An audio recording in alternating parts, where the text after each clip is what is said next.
Beetlejuice. Beetlejuice, Beetlejuice, Beetlejuice. Hey, hey, Mike. This is Thomas, and we're the first to last the Nerdom. Yes, we If are. you've stumbled upon us, this is what we do.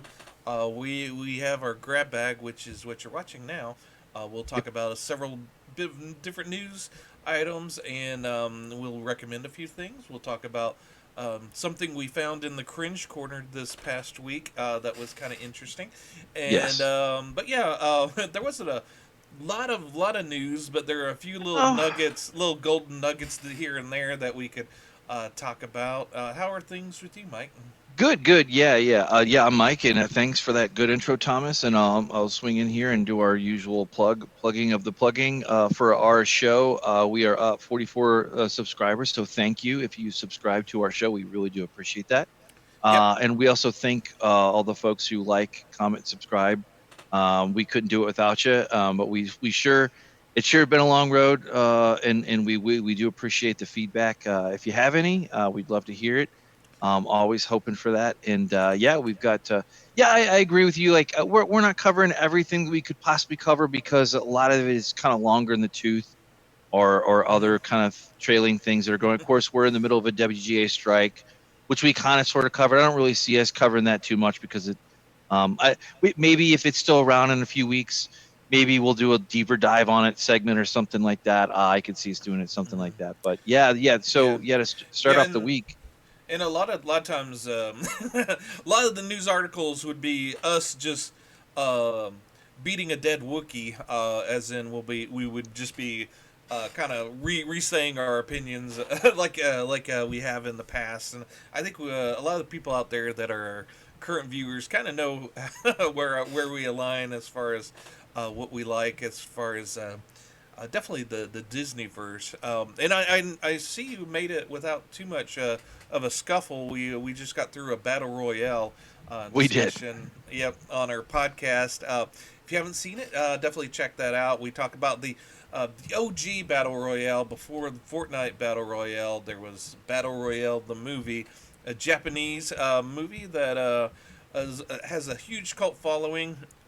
Quentin Tarantino puts it in his top favorite movies of all time, and Yes, definitely worth checking out, and then also checking out our discussion of it, absolutely. and Yeah. its cultural impact as far as movies, games, reality shows. It's all there. Yeah, it influenced quite a bit of material, and it was just really cool to kind of go back and see. I had already spawned a quick list for me for going back and reading the book that was based on, and then I think also I'll travel back through the Hunger Games books because I never tackled those. But lots there to unpack. But as we go on here, what do you Yep. want to start with this week, my friend, Well, to cover first? and I think a lot of people clicked on it for the thumbnail, which will be Beetlejuice. So we'll talk about a little bit of Beetlejuice news. Absolutely. Beetlejuice 2. Who would have thought in 2023 we would get a sequel to Beetlejuice? But I think they're kind of digging through the old '80s stuff and pulling out various gems to follow up on. And I wasn't a huge Beetlejuice fan. Were you ever a huge Beetlejuice fan? Yeah, I was. It was always it was like one of my favorites growing up to always rewatch. I just love the like at first when I saw it, I didn't know what I saw it pretty young. I Uh didn't know huh. what I was seeing. And, of course, it was kind of like out there. But I never was scared. But it was always Mm-hmm. kind of fascinating. And then I remember later on connecting the dots. And I have a cat who's tearing up my house in the background. You can't hear it, but I hear things falling and whatnot. Anyway, no, I had a fascination with that because of Lydia and that, and then also the cartoon, Saturday morning cartoon that came by a few years later. I Yep. also really enjoyed that for some reason. I think that Yeah. was in the '90s actually, but Mm-hmm. Yeah. I was a big fan growing up. So Mm-hmm. I don't know. I Yeah, I don't think I know. think I think I love the visuals of it. I think I wanted the story to go even further. I was a weird person even back then, so I wanted it to get even weirder. But yeah, I mean I enjoyed it for what it was. Sure. It was never one of my favorites, but yeah, I'm kind of interested in the sequel because Tim Burton, who has had a resurgence of interest since he did the Wednesday TV show for Netflix that kind of reinvigorated his career. He kind of slumped down, and people were less interested in what he was doing because I don't think he was doing like I think the last thing I remember him doing was Dark Shadows, and that one kind of fell flat. Mm, yeah. Yeah. We'll see. Like Michael Keaton I was always a big Michael Keaton fan Hmm. growing up. Like Mr. Mom and some Hmm. other ones that he did that were Yeah, not yeah. as Hmm. a little bit off more the beaten path maybe. Hmm. Yeah, But so he's bringing back him and Christina Ricci and Catherine O'Hara. And in this article, it tells us that Willem Dafoe's coming in as I guess, an undead lawyer or something like that okay, in the article. But it doesn't say yeah, if that it's might work. a big or a small role, if it's a cameo or not. But then Right. also Gina Ortega, who's really big right now, kind of blew up with Wednesday as well as with Tim Burton getting his resurgence. She's kind of surged to the forefront as a big popular person with the young people. Right. So yeah, it's got all the elements for something good. Right. Now whether or not that gets stirred up and becomes something good or great, it remains to be seen. But yeah, Right. I'm hopeful. This seems to be, since Beetlejuice isn't like a huge blockbuster and there's not like a huge underground fan base for it, I think it's hopefully being made with love and with the desire to do it as opposed to a money grab. Which but we've been disappointed in the past. I really hope Hmm. that with the Willow TV series that came out on Disney, since there wasn't like a huge, it wasn't going to be a big, huge money grab, but they fumbled that ball and kind of destroyed it, destroyed all the good faith that Willow had. So yeah, it can go definitely go wrong, but hopefully this won't. Yeah, you know what? Now that I'm seeing that there is some quality behind it, and it's not just like just a cash grab.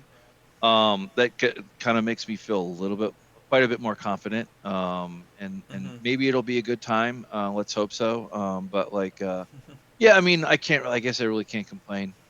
Hmm. But I don't. Yeah. I don't think this is. This could work. This could work. This could work if they do it right. Hmm. And they do it. Well, we'll see. We'll see. But The only thing I can see would be bad is you get the much like maybe the new Indiana Jones, where you bring in another character to maybe take the place of Indiana Jones. right, That's the rumors with that one. Hopefully, right. Beetlejuice isn't bringing in Bug Juice and having Bug Juice take over, and that person's much more younger and vibrant and diverse. Who Yeah, knows? it might not make sense because hello, they're dead, but whatever. Yeah. Who knows who knows but yeah, But yeah. you just don't know with that Hmm. good point. Good call it though. but yeah, it'll be fun to see Michael Keaton just letting it loose and going crazy again.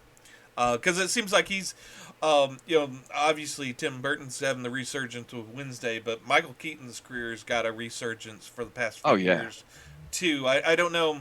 I don't know if he kind of just did like a kind of a soft retirement or whatnot, but he's really starting to, or maybe he waited till his kids grew older, and I don't know much about his family life, but it seems like he's stepping up and doing a lot more acting recently in the past few years, and it's been fun to see because we've been kind of missing Michael Keaton. Michael Keaton's one of those actors that I've always enjoyed. Finding out that he's in the movie, it always brought a smile to my face in anticipation of what he's going to do. Yeah, absolutely. Yeah, yeah. He's one to follow and have fun. Well, also he's coming out too in the Flash movie. Hmm. Which I have not watched the trailer for, only in bits and pieces. I just don't really have any interest, even though Michael Keaton is supposed to be in this, Hmm. in the next one. So I don't know, Yep. maybe not. But in any case, kind of moving on. You had one up here for Neil Gaiman, Well, it's Gaiman. yeah, Incredible Hulk new series they're Oh, relaunching. okay, okay, right on. Philip Kennedy Johnson, he's going to be the writer for the new Incredible Hulk that comes out next month in June. Okay, And interesting. he says that he's kind of drawn inspiration from Neil Gaiman and Mike Mignola, specifically American Gods and Hellboy. He likes the kind of the working man hero, but with a sense of mythology behind it. That kind of gives you kind of the mindset of how he's going to be approaching it. He enjoyed the horror element that Alan Ewing brought in with his run on Immortal Hulk, which was really classic. The past series was done by Donny Cates and Hmm. I forget the artist's name.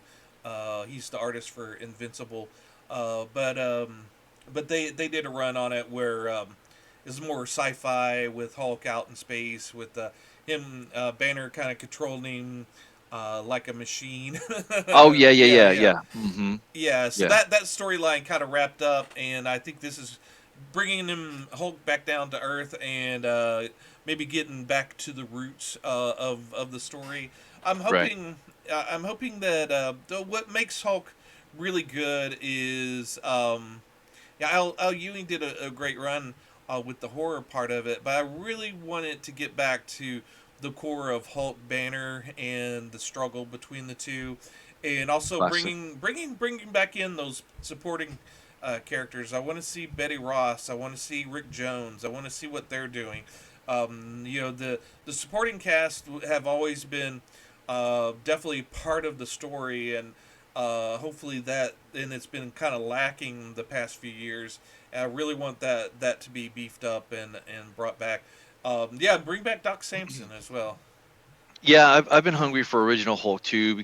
Even going back as far as Disney Marvel's, version of him, like where he kind of didn't really get to do his thing for a while. He got kicked out of the rotation for a minute. But Mm-hmm. it's always good to Yep. see Mm-hmm. And classic, I keep especially with some quality behind it. yeah. Yeah, and I keep eyeing that big Hulk action figure at my local comic book shop. I Oh, may have to pull the trigger here soon. that's funny. That's funny. Yeah, and then moving on to so yeah, actually, and I alluded this to in our main show a little bit, but Disney Plus and Hulu. We were talking about Tubi, the another free streaming platform, which we both remarked on how kind of nice it is, and the content that there is therein. Um, Mm-hmm. that you have, of course, this is off the news that Disney kind of lost some subscribers, I guess, but that was mainly because they lost some kind of sports rights in India or something. So, of course, when that Yeah. happens, you're going to have a great big churn. And I think in the United States, I think they only lost 300-ish K, nothing Mm-hmm. really. That's Yeah. like pretty much in line with like cable TV numbers. Like you'll Mm-hmm. have quarter million here. It's really significant if it's a million or plus or whatever. But Yeah. this is kind of no surprise because like I guess I guess budgets are kind of tightening a little bit, and Mm-hmm. Yeah, yeah, yeah. Whereas HBO Max is becoming Max and kind of centralizing all their stuff. Disney's going to do that with Hulu and Disney Plus. And I've never been big into big corporate companies. I always see the bad side of things, mm, and people were all excited a few years ago with Disney merging with Fox. Oh my God! All these X Men and Fantastic Four, they're getting back together, and they'll have it, and they'll make all these movies. Where are those movies? I don't see them. And all I've seen is all of the Fox stuff that I want to see and see 4K releases of have disappeared. That 4K that they were maybe working on for Fight Club, I don't see it. mm, Where's that streaming? Then in this article says that they're going to be kind of locking things down and throwing stuff into the Disney vault as they kind of cut it down, and so that they're going to have these bringing back. I guess try to invigorate this artificial excitement about bringing back certain movies, which is always kind of rubbed me the wrong way with Disney, and I I really this stuff I'm less uh, I don't get onto them as much about the stories they come out with how they handle things like this, this whole business aspect of it, and that's why I love my physical media. I don't have to worry about whether or not Disney on a whim is going to take certain movies off a streaming service so I can't see it well, anymore. right, like I can grab it off the shelf. what I don't think this like I understand it's so funny to me, and I'll not really a soapbox, but just kind of common observation, very milk toast. But okay, Disney it's like they're bipolar, right? So they're either wide open, okay, with all these extra movies and all this other stuff and da da da da, and Mm-hmm. or now okay, now we're gonna create scarcity here, which they Mm-hmm. can, but I don't. Here's the thing: if I can't get it in physical media, and it's going to be locked behind some bullshit vault, pardon my language, that is just totally arbitrary. Okay, and then you saw that the one quote I wanted to say or I wanted to highlight was that they were new TV shows and movies made for Disney Plus should be aimed at retaining or growing a subscribers our streamers subscribers. And the thing is like this is back ass words. Like, shouldn't Mm-hmm. you be appealing to lifelong Disney fans? Like, because there's several segments. Like, shouldn't you be appealing to lifelong Star Wars fans? Shouldn't you be appealing to lifelong X-Men fans or Well, Avengers or that's yeah, like that's because like now it's just very transactional and like I'm gonna be honest, if I'm not currently a subscriber to Disney Plus, but if they did open the vault or I was going through some kind of phase like where I wanted to see some kind of movies and then I would go in there and check to see if they weren't, i'm not I'm not gonna hang around or subscribe. Like why would I care? I hey. guess that's Well, guess what? With our last week we covered the X-Men movies, right. specifically two of them. So Sure. you'd think going to Disney I could watch those X-Men movies. Nope. Oh Those really? first two movies are on Stars right now. In Interesting. in Disney should be your one place to go for Marvel. You think? And Right. I don't want to have to then subscribe to Stars to get, this is one of the things like Adam from Your Movie Sucks talks about is the people don't really want to pirate or go to that, but if you make it hard or put obstacles, these weird stupid obstacles in the way Right. for people to see things, what do you think people are going to do? There's only Right. so far that you kind of push people, and it's much easier to just get your streaming service and just watch your stuff and get it legitimately. There's these weird stupid things that they're doing that because they don't have any, maybe they're playing with Stars because Stars is I think owned by Sony, so they're giving this give and take to get Spider-Man on the service, but Sure. but still, I mean it just causes confusion to the Well, customer, it and yeah, it makes people drop their service if they it can't get what they want. it feels like it to me it feels like they're taking all the parts of Disney that worked right in years and decades before. Because Disney they have an MO, they have a typical pattern they produce, and sometimes it's been reinvented with newer media, of course. That both Star Wars and Marvel have been the result of that. But the thing is that like why would I want to come around if you like you okay you Disney vault the random things that nobody's going to care about, or perhaps they will, I don't know, but you're not providing scarcity for the kind of movies. It's just like a like well I talked to both my kids and some of their commentary is like, oh, do you like any of the Marvel this or that, outside of like one movie that my daughter remembers, or they're both like there's too many of them. They're just like they don't know what's going on. And I find myself living vicariously through you because if you still kind of I still kind of have an ear to the ground for this or that, but it just seems like they're doing all the wrong things. Like they're doing the right thing at the wrong time. Like it just seems like that. I get a sense that like I kind of get a sense that they're aiming for over here where everybody's moved over there. Like it just kind of feels like they're out of step. That's what and it's felt like that for a while.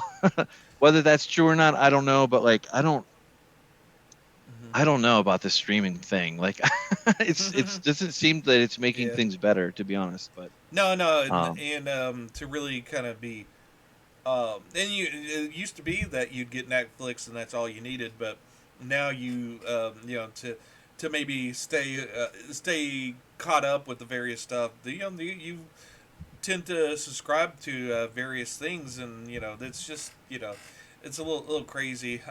Yeah, I've been looking looking at my bills and seeing all the streaming services and thinking, well, maybe I need to cut back on some of these that I don't actually watch. And yeah, the first one that would get axed is probably Amazon, but I like their Prime service, so so it's just kind of a bonus there, and I'll pay that once a year and kind of forget about it. But yeah, okay. Disney's the one that's always on the chopping block. I mean, I do like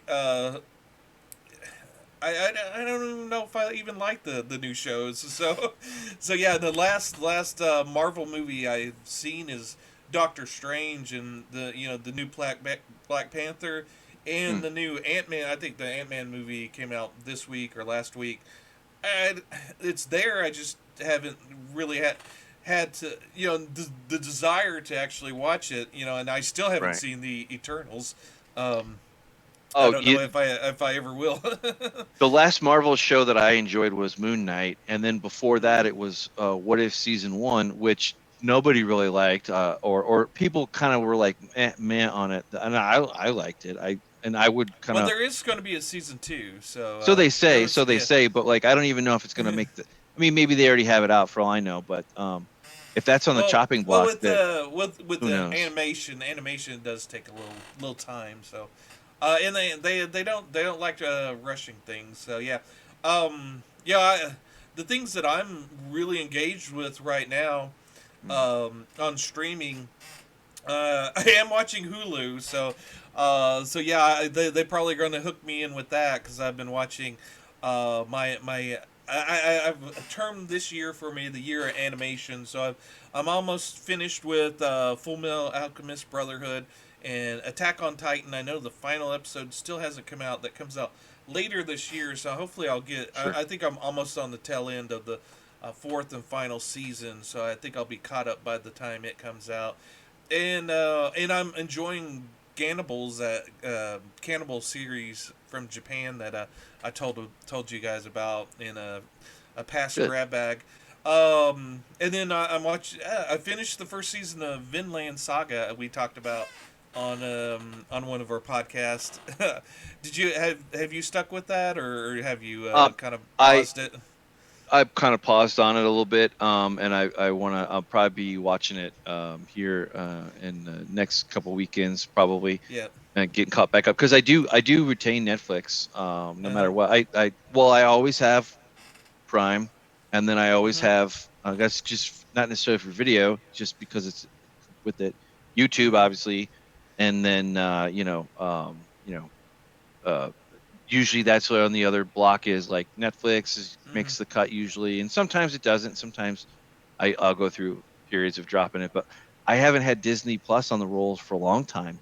And that was Mhm. even with the free with one of my cell phone plans or whatever. They had some kind of thing Mhm. like where they included it in the thing, and I was Mhm. like, oh, and I only knew that because like I was logging in to look at the bill or something or other, and I saw that tab, and I was like, oh, what's that? I was like, oh, okay, cool. I don't care. Mhm. Like it's just Right. not really kind of well in any way kind of moving on from that to kind of slide into to kind of highlight one of our main shows a couple weeks ago was Mhm. X2 X-Men United. I just saw this in passing and I was like, Mhm. oh, this is kind of cool.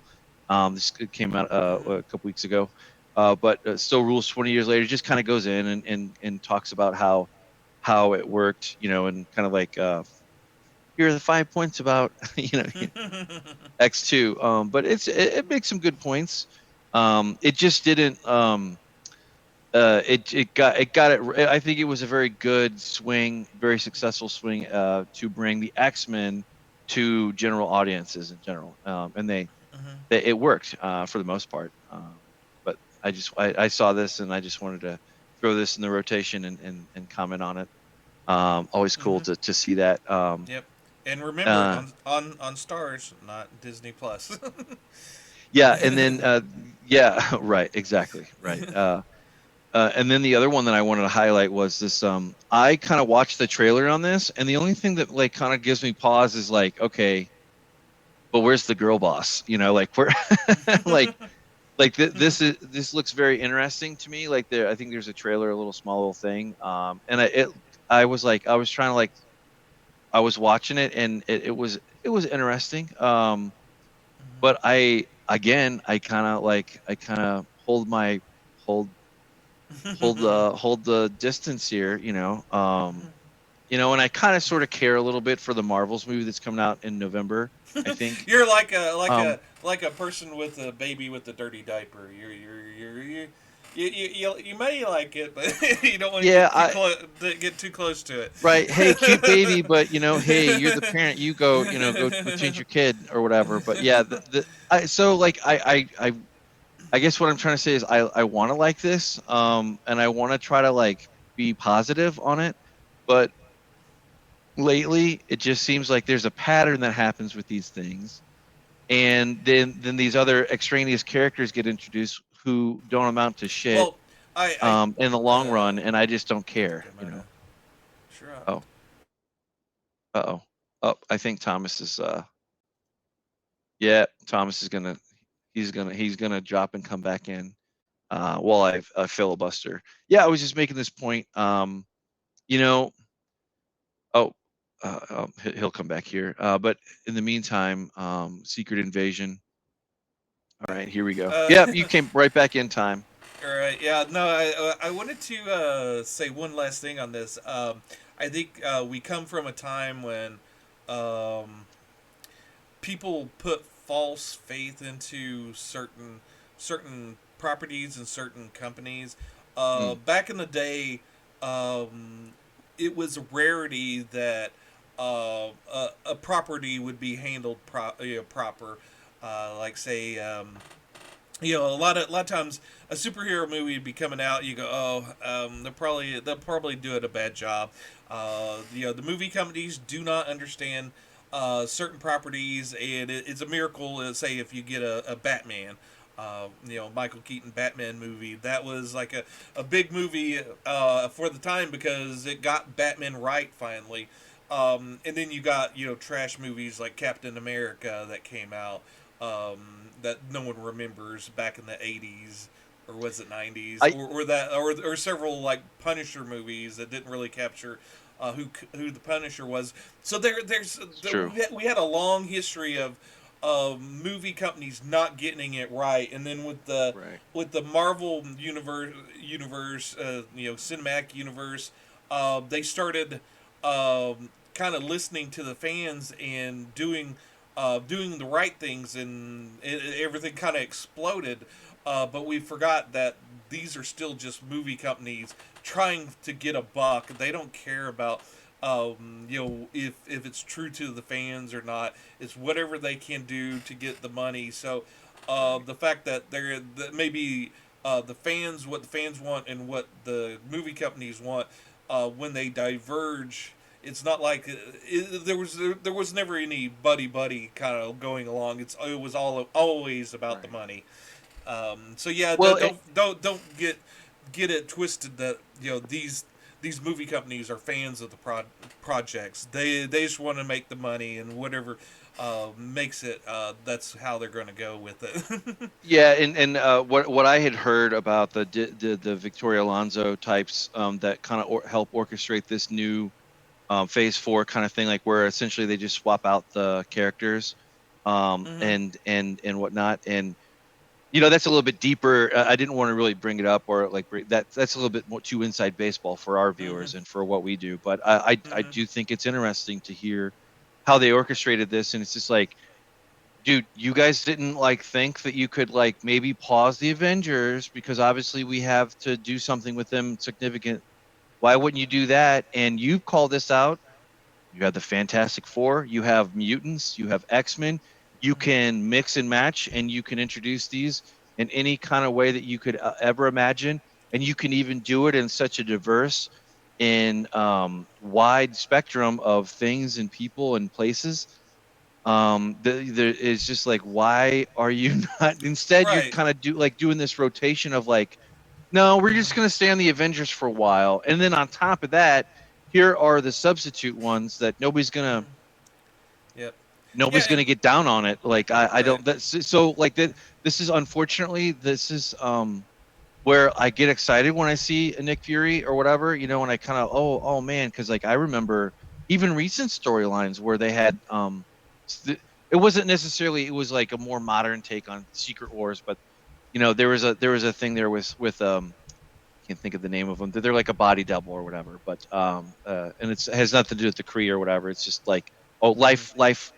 life model decoy. That's what it is. Life model decoy Mhm. with Nick Fury. That was an interesting storyline, you know, and a very intricate kind of in and out. But so like it kind of unfortunately kind of have to dump cold water on my Yeah. Yeah. yearnings, I guess. Yeah.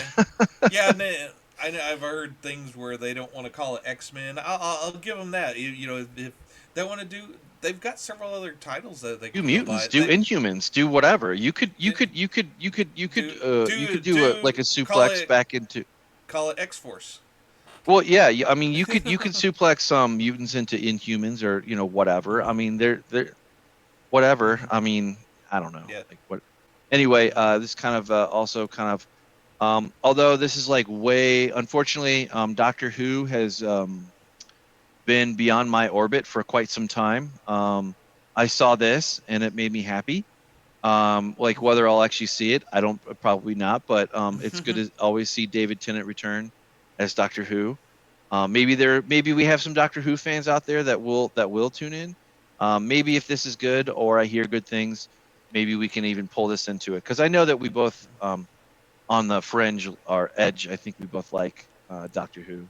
Yeah. Yeah. Maybe I not was significantly, but Yeah. you know, Yeah, I think everybody has their doctor. You know, back in the sure. day, when I started watching it, it was Tom Baker, the guy with the scarves. But yeah, Mm, I enjoyed David Tennant. I watched his whole run as Doctor Who. I think he was an excellent doctor. My nephews got into Doctor Who during the resurgence. That's when they were kids, and they mm, loved David Tennant. I yep. think they even loved Matt Smith even better. My my youngest nephew liked to dress up like him with his fez and everything, and That's awesome. then after them, I think they liked the next Doctor okay, and then Mm, their interests kind of have gotten further and further down. away. Yeah. I don't think they even watch it anymore. That happened with my And daughter as well. yeah, Yeah. and I think they were just trying to satisfy an audience that doesn't watch Doctor Who, Right. and turned off the audience that did watch Doctor Who. And Mm, I think this is kind of a grab to pull back some of those fans and say, right. look at the shiny new, this, David Tennant, he's back. But I think it's a little too late. I have no interest in watching it, even if it's David Tennant, and that's kind of sad because normally that would have, if my interest had still been into Doctor Who, that would have been an exciting thing. Oh, absolutely. Yeah. Yeah. So it did bring a smile, but although sadly though, unless I hear good things, I'm not gonna get involved. And Yeah. actually, it's funny because other nerd parents, parents that have, like we have kiddos that have shared shows over the years. We kind of had a little conversation like, well, when did you fall? Or, wait, what was the last one you remember seeing? I was like, oh yeah, I remember seeing the one with the stone statues, and then they would move the whatever, and then that's when I kind of fell off a cliff. And I was like, how about you? They're like, oh yeah, probably somewhere a little bit after that, but and then it was like Dunzo, and Yeah. sure enough, yeah. But I will Yeah. say, back in the day, BBC America, the channel which this was on, was actually a really killer channel. It was a really good channel. I always Mhm. really. enjoyed it. Mhm. They played Next Generation reruns, and they also played a few other things that I really always enjoyed. But anyway, Yeah, R- yeah. R.I.P. Doctor Who. Yeah, yeah. I Kind of, think. sorta. Yeah, there was I'm excited about a new David Tennant show or movie.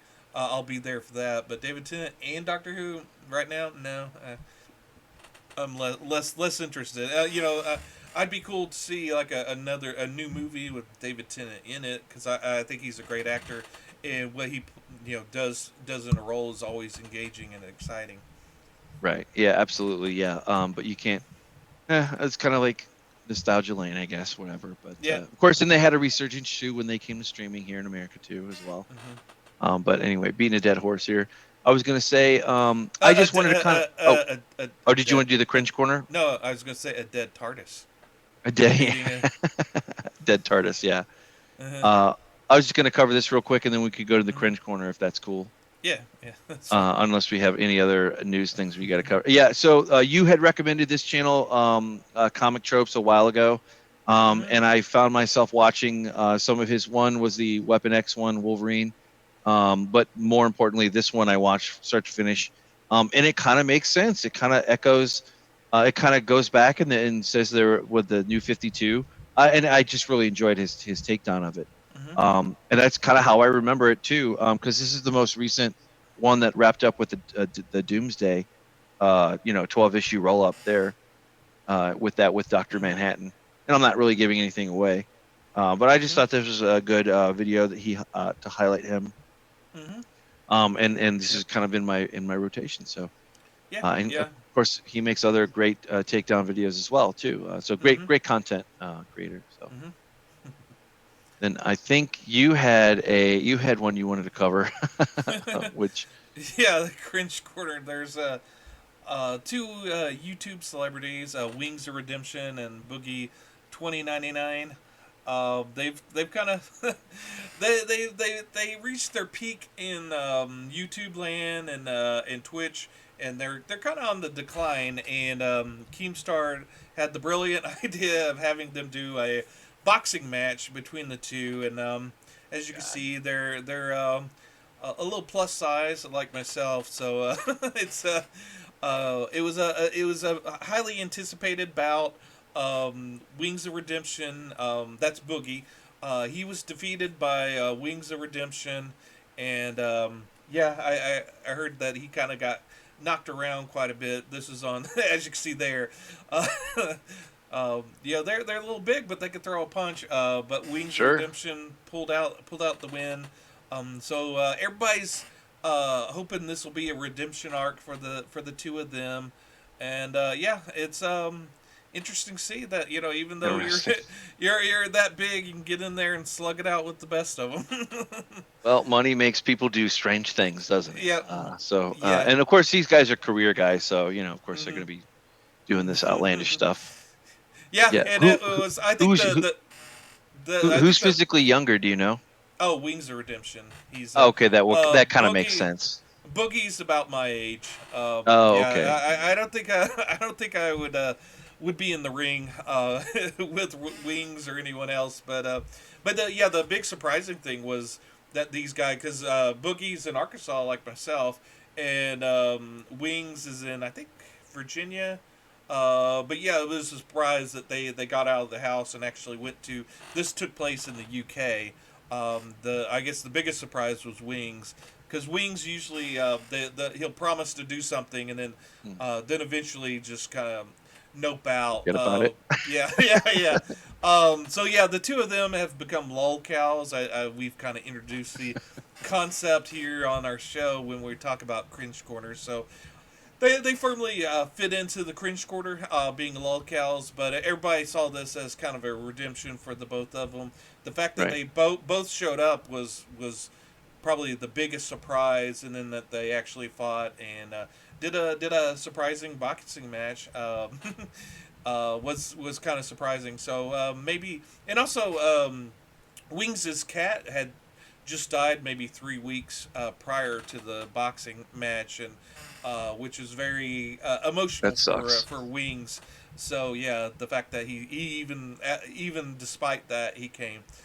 to fight was definitely surprising. Interesting. Well, I think that leads us to your Yeah, and it was streamed live on YouTube. So if you guys want to go watch it, it's all on YouTube. yeah, it'll be in the show notes for sure. hmm And then moving up to your picks of the week. Yeah, so next week or this week, today, if this comes out on Wednesday, it'll be out today. I talked about it a few weeks ago on my recommendation, or I think an article. I think kind of showcase this. This is a relaunch of the Avengers. Good time to jump on. It's being written by the new hotness as far as writers, Jed McKay. He's been writing several titles on Marvel.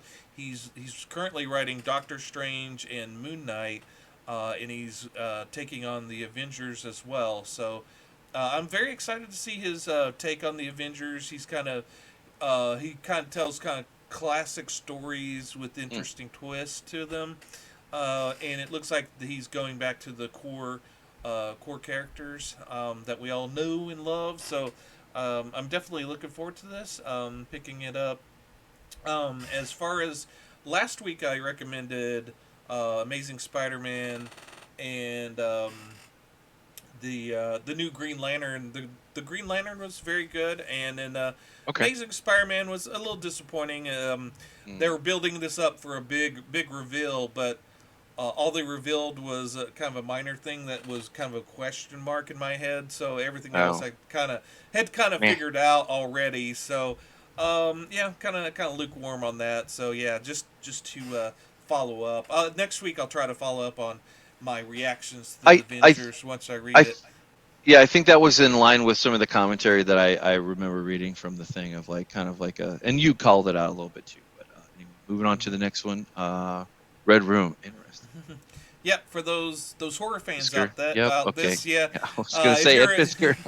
yeah, at Piscor, yeah, he's half of the kayfabe guy, cartoonist kayfabe. This is his comic book. It's about the Red Room, which is the dark web killers that live stream their kills. So Mm, this is for the more horror, gory kind of fans out there. So if you're squeamish, you're faint of heart, don't read this. It does go there. If you're into classic splatterpunk horror from the 80s and 90s, this is the sweet spot for you. You'll enjoy this. The cool thing about his comic, this is the third series. I think they run either 4 or 5 issues mm, each um, series, and there's a continuing overall story, but he writes it that every issue is self-contained. So you can pick up any issue, read it, and get a satisfying story. But if you read all of them over the whole series, you'll get a broader story, interesting. which is very very cool. And if you pick this up and you like it, the first two graphic novels are out and are readily available on Amazon. So those are recommends as well. Very cool. Very cool. Awesome. Then we slide into your YouTube pick of the week. Yeah, I started watching this channel maybe a few years ago and forgot about them.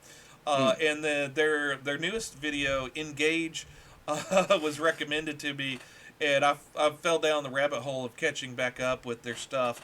But yeah, if you remember, I do remember that. a Yes. few decades ago, there was a gaming cell phone from Nokia called N-Gage, and I knew it was a huge failure. But they do in their current documentary, they do a very big deep dive into the N-Gage and how it was formed and done, and it's and how it fell and failed.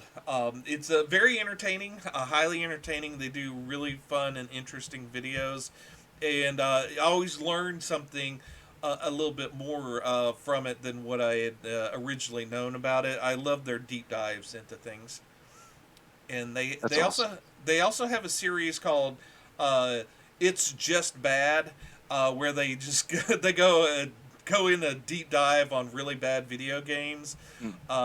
yeah, there's that notoriously bad game called Ride to Hell Redemption, and which is about this biker, and they do like a really big deep dive into why it's bad, all of its glitches, everything. I have a real fun time.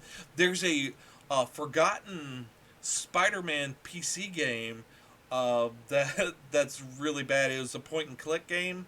That was very fascinating. I really enjoyed that one. That was very entertaining, and yeah, it makes you wonder how that thing even got made. But yeah, there. This is a really interesting and fun channel. It and also they also another notoriously bad video game that people have known about for years that took forever to come out is Duke Nukem Forever. Oh yeah, yeah. I remember. I'd always heard about it, and when it came out, everybody was like, "Nah, it's bad, it's a dud." But I It's didn't all really right. know. I didn't know why it was bad. So they played the whole game and do like a analysis of why it's bad and all of its failings and everything. That's another one that's highly recommended. They did Mm. a few. That's the one kind of down there. Yeah. But yeah, it's Oh, that's so funny. I remember this. yeah, yeah, yeah, Yep. yeah. Yep. So all the bad stuff that you maybe heard about but don't know everything about, but we're always kind of curious how bad it was. This is a cool channel for that because they've probably covered it, are going to cover it. That's funny. That's funny. Yeah. At some point I would like to get the Steam Deck. That's next on the docket, but Hmm. anytime soon that'd be fun. My brother-in-law got it, and I got to hold it, and it was a Hmm. lot more substantial than I thought. But I Yeah, really yeah. liked it. It felt really comfortable, and I definitely it just pushes me to Hmm. go get it soon at some Well. point. Now you don't have to like enter into a lottery. You can just Hmm. go on their website and pick Yeah, it up. It's kind of yeah. nice. Yeah, I think Asus is taking pre-orders for their new handheld that's Oh supposed yeah, to the have ROG, that's supposed to be higher power than the the Steam Steam Deck. Deck. Yep, So, that's what I've heard too. Yep, hmm yep. We yeah, actually, my brother-in-law and I watched a video on that. Like that's yeah, funny. Yeah, but no, that's cool. That's cool. Very cool. I think that we're rolling up on the end of the show here. hmm Um, and I just always say, check out our back catalog if you can. Take a hmm gander. We cover a lot of things, and our apertures expanded a little bit. Cover different facets of nerddom, and more popular media, and some not so popular, more obscure media, for sure. So hmm one of yeah. that was Battle Royale, and it'll be up soon. hmm And go check that out. What we like to call cult classics. Yeah, But yeah, absolutely. yeah. So we're the first Celeste and Nerdom. If you got this far, you might just like us. So give us a like, a subscribe if you haven't already, and yeah, check out our back catalog. There's bound to be something that will capture your attention. Absolutely. And I've been Mike. And I'm Thomas.